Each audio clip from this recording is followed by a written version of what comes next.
In front of me I've got XIAOMI Redmi Note 11S. In this video I'll show you how to add different types of cards to Google Pay. In the beginning, let's enter Google Pay app and tap a blue button at the bottom of the screen. Now focus on loyalty, gift card and public transport.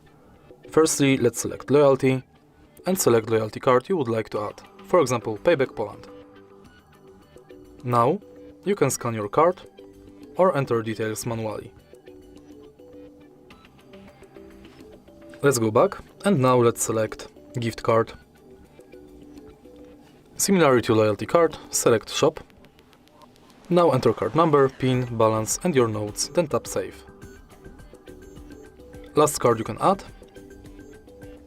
is public transport, and if you are able to find your public transport selected, you'll be redirected to a website where you have to finish the inside form.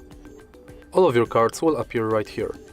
If you find this video helpful, please leave like, comment and subscribe.